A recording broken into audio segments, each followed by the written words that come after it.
আমাদের যে 7ই নভেম্বর সেটা যা শেখায় সেটা হলো গিয়া ছাত্র জনতা সেনাবাহিনী তাদের যে আসলে মূল যে লক্ষ্যটা সেটি আসলে এক, সেটা হলো বাংলাদেশের স্বাধীনতা সার্বভৌমত্ব রক্ষা করা, আমাদের দেশের যে জনগণ তাদের নিরাপত্তা নিশ্চিত করা।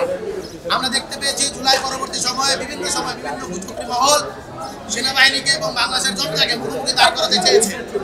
আমরা দেখতে পেয়েছি ৭৫-এ যেরকম হয়েছিল, ছাত্র সেনা জনতা সকলে এক কাতারে মিলিয়ে ফ্যাসিবাদী বাকশালকে হটিয়ে বাংলাদেশের যে গণতন্ত্রের পথে যেই উত্তরণ, সেই উত্তরণের যাত্রাকে শুরু করেছিল। আমরা আবারও সেই যাত্রাকে শুরু করতে চাই এবং সেনাবাহিনী এবং জনতার মাঝে যে দূরত্ব তৈরি করা হয়েছে আমরা তো মনে করি এটি একটি ফ্যাসিবাদী ষড়যন্ত্র এবং এই ষড়যন্ত্রকে আমরা পরিহার করতে চাই এবং এই আমরা দূরত্ব কমিয়ে আনতে চাই। আমাদের জাতীয় স্বার্থ এক এবং আমরা জাতীয় স্বার্থের জন্য কাজ করব। সেই সাথে আমরা আরও একটা কথা স্পষ্টভাবে বলতে চাই, বৈষম্যবিরোধী ছাত্র আন্দোলন বাংলাদেশের মানুষের কথা বলবে, বাংলাদেশের জনগণের কথা বলবে।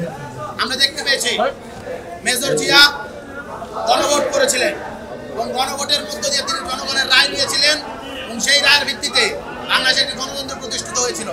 কিন্তু দুঃখের সহিত আমরা দেখতে পাচ্ছি জুলাই গণঅভ্যুত্থান পরবর্তী সময়ে, জুলাই বিপ্লব পরবর্তী সময়ে একটি গণভোট এবং জাতীয় নির্বাচনকে এক করে দেখা হচ্ছে। গণভোটে জনগণের রায় আসে কিছু নির্দিষ্ট ব্যাপারে, জাতীয় নির্বাচন জনপ্রতিনিধি নির্ধারণের উপায়, জনপ্রতিনিধি নির্বাচনের মাধ্যম।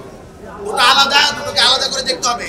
দুটোর প্রচারণা, দুটোর লক্ষ্য, দুটোর উদ্দেশ্য আলাদা। আমরা স্পষ্টভাবে বলতে চাই গণভোট এবং জাতীয় নির্বাচন পৃথকভাবে হোক এবং সেই সাথে আমরা একইভাবে স্পষ্টভাবে দৃঢ়কণ্ঠে বলতে চাই জুলাইয়ের যে আমাদের যে স্পিরিট, জুলাইয়ের যে আকাঙ্ক্ষা সেটি রক্ষার জন্য বাংলাদেশের প্রত্যেকটি রাজনৈতিক দলকে আমরা উদাত্ত আহ্বান জানাচ্ছি। ঐক্যমত্য কমিশনের আপনারা সুপারিশগুলো দেখতে পেয়েছেন, আমরা অনেকটাই আসলে ঐক্যমত্য কমিশনের অনেকগুলো সুপারিশে হতাশ।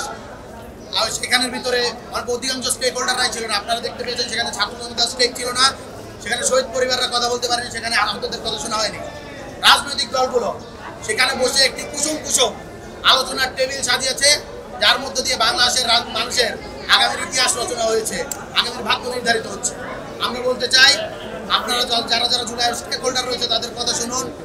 এর কথা শোনার মধ্য দিয়ে তারা কি বলতে চায় বলুন। আপনারা শহীদ পরিবারের কাছে যান, আপনারা আহতদের কাছে যান। অত্যন্ত দুঃখের বিষয়, যাদের জন্য জুলাই সনদ আমরা পাচ্ছি, যাদের জন্য জুলাই আমরা পেয়েছি, সেই জুলাইয়ের আহতদেরকে, জুলাই শহীদ পরিবারদেরকে লাঞ্ছিত করা হচ্ছে।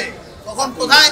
জুলাই সনদ বাস্তবায়নের যে কর্মসূচি, সেই কর্মসূচির সামনে থেকে এই প্রোগ্রামেরও আমরা নিন্দা জানিয়ে গেলাম। এমন কর্মসূচি ইন্টারিম গভর্নমেন্টকে আমরা হুঁশিয়ারি করে বলতে চাই, জুলাইয়ের যারা স্টেক হোল্ডার রয়েছে, জুলাইয়ের যারা শহীদ পরিবার রয়েছে, জুলাইয়ের যারা আহতরা রয়েছে, জুলাইয়ের ছাত্র জনতা রয়েছে, আপনাদের প্রত্যেকের কথা শুনতে হবে।